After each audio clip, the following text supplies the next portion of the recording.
Hello, wrestling fans. WrestleMania Edition Monday Night Raw of April 13th, 2026 sucked. My honest opinion. Way too much talking. 4 matches. If you combine these 4 matches, you might have a half hour worth of matches. And the rest of it was talking. Opening segment after the Superstars show arriving was Oba Femi.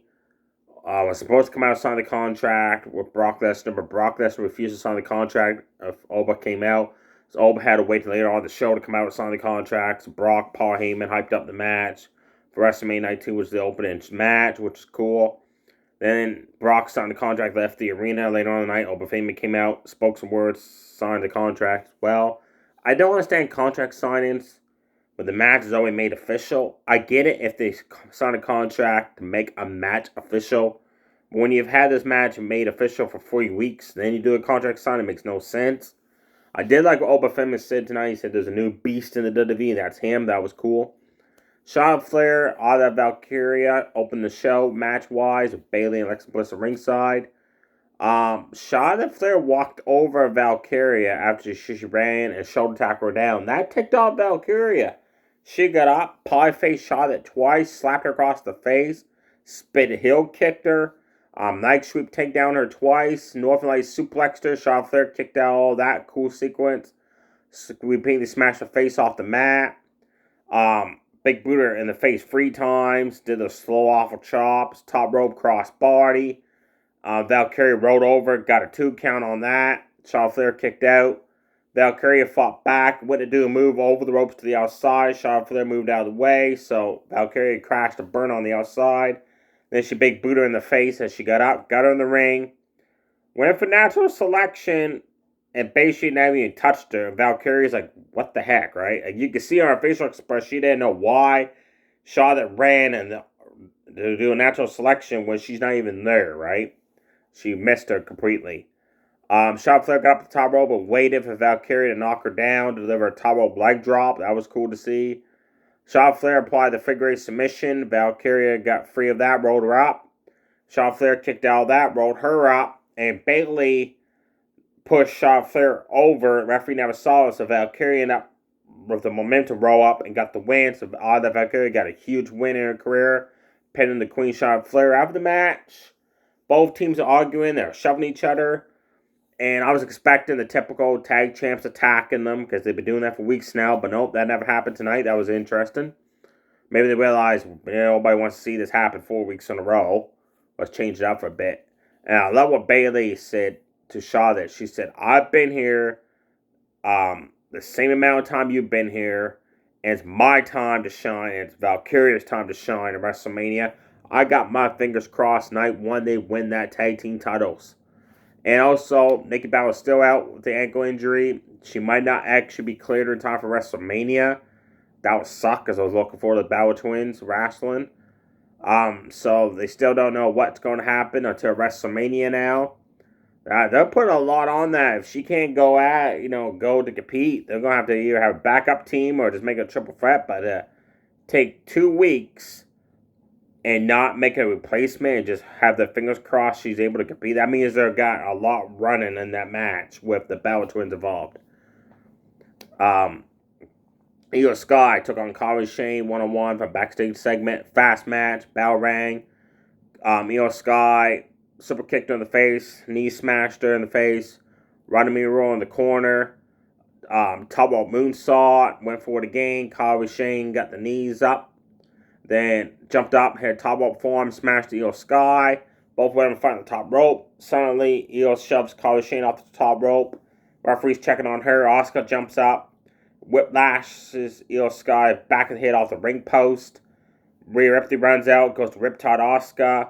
Jade attacks Rhea Ripley. So her and Asuka's double teaming Rhea outside. Io Sky sees this, jumps outside, over the ropes, takes down Jade Gajo because Asuka moved out of the way. As Io Sky went to get back in the ring, Asuka shoved her off the top rope as Io was setting off the moonsault. And Kairi Sane pinned Io Sky. Fast match. I mean, it was fast. Did like seeing that Kairi Sane got the win. But this whole way thing with Asuka treating her badly. It's got to break up this team soon. If not, if they doesn't even break this team up, they just have this drag on. How Asuka tells her, "Come on, hurry up," and trash talks her, downgrades her, and all that, and they don't break it up. It's gonna be weird. Backstage segment set up the next match, 6-man tag. LA Knight and the Usos against the Bloodline Free. I did love this. LA Knight's like, "It's 3 of us. It's 4 of you. Where's Tama Tonga?" Solo's like, "I don't know where he's at." That was funny. And LA Knight's like, "Well, one of your cities outside. We'll smack the out free you back to factory settings." Yeah, I like that. That was cool. Again, the bell rang. Fast-paced action. Jimmy did nothing. He ran and got intercepted by Solo with a small spike. That was it for Jimmy. He was done. The Usos did do a double team move on Jeff Cobbs. One pulled the ropes down when he ran, sent him over the ropes to the outside. Jay dove to the outside, knocking him down. Then Tama Tonga cheap shot him twice on the outside. The referee did not see that happen. Everybody's fighting everybody. Tama Tonga, Jeff Cobbs double teamed Jay in the corner with double team shoulder tackles, a punch combo. Then Solo grabbed a hold of Jay and friggin' tossed him across the ring. At this point, Jay's, super kicking people left, right, and center. Dives through the ropes. Solo catches him and just friggin' slams him on that announce table hard. That was brutal. Announce table didn't break, so that didn't help Jay at all either. In the ring, with everybody outside going at it, Tama Tonga shows up and amongst the audience, and Solo's like, "Where were you, man? How come you didn't show up with us?" And LA Knight just like, "Well, okay, nobody's paying attention to me here. I'm just going to walk up, Rose Plant DDT, Tama Tonga, steal the win, take off." That was cool to see. LA Knight and Usos got the win. Your main event was Javon Evans, Dragon Lee against Rusev and JD Madugo. That was your main event matchup. Should have been the 6-man tag, honestly. That would have made better sense. Javon Evans did one move off the ropes to the outside on JD. Ran, did a move off the ropes on Rusev. Kept doing it back and forth on both guys. Then Rusev caught him coming off the top rope with a rock bottom. That was cool as he went for the top rope diamond cutter. JD Madugo caught Dragon Lee coming at him with a grounded jump up Spanish fly. That was awesome. Dragon Lee snapped her corner. JD Madugo off the ropes. To the outside, onto Rusev, ran outside, threw him in the ring. Styles clashed him for the 1-2-3. Match was over that quickly. After the match, Rusev just destroyed everybody. Accolade to Dragon Lee. Thrust kicked Penta as he came in to make the save. Rey Mysterio ran out. He suffered a thrust kicked by Rusev as he went for the 619. Rusev caught Vaughn Evans come off the top rope, slammed him down. JD Maduga gets up. He's like, "Hey, man, sorry we lost the match." Rusev thrust kicked him. A lot of thrust kicks from Rusev. Then he stood tall to try and make you think that he's going to win the ladder match at WrestleMania Night 2 for the Intercontinental Championship. He probably won't win it. I can't see Penta losing that belt already. I can't see it happening. But then again, they might surprise us. He actually might lose the belt, but it won't be to Rusev. I can't actually see Rusev climb that ladder fast at all. The other guys are high flyers. They're going to be up that ladder in no time. Rusev's going to be like probably up 6 rungs, and the other guy's going to be up right up to the top in no time. So that's it for your 4 matches. Like I said, if you combine all 4, you might get half an hour total wrestling. The rest we're talking. Steph Vicara came out to speak. Then Morgan attacked her. Security had to separate them. Then they fought again, separated and fought again. And Liv Morgan's expression, her eyes are popping right out. Remind me of those posters you used to see when I was a kid. When kids were chewing on the sour gumballs and the eyes popped right out. Because that's how sour it was. That's what her facial expression reminded me of. And then later on the night, they showed a music video of Liv Morgan. Where they took a music video of Britney Spears and Christina Aguilera and mixed it all together, and Liv's there lip singing it. That's definitely rated teen, because that was good. Definitely check out the music video. Whew. Gunther came out. Seth Rollins attacked him. I love this. Gunther took off, and Seth's like, "What's the matter? Past 2 weeks in a row, you attacked me before I can get a word in. So payback, so you know what? You can't handle it, can you?" I love that. And then he said, I want to know why you're helping Paul Heyman. Get in this ring now. Gunther got in. Says, the reason I'm helping Paul Heyman, this makes no sense whatsoever, is because when he was world champion last year, instead of Rollins coming after the title, he was too busy being Paul Heyman's lackey. So that's why you're upset and mad at Rollins, because he didn't come after your world title. That goes to show me right there, they have no explanation whatsoever for this match. They just threw it together to give Rollins and Gunther a match at WrestleMania because Braun Breaker was injured. And Braun's the reason they didn't know what to do with Seth. It's still going to be a good match, but it makes no sense why they're having it on the show. It showed ISO Speed in the Vision in an empty arena somewheres, empty ring, I mean, somewheres. And they were training for the upcoming 6-man tag. So, past 2 weeks, Speed wants nothing to do with the Vision. Now he's training with them. Makes no sense, right?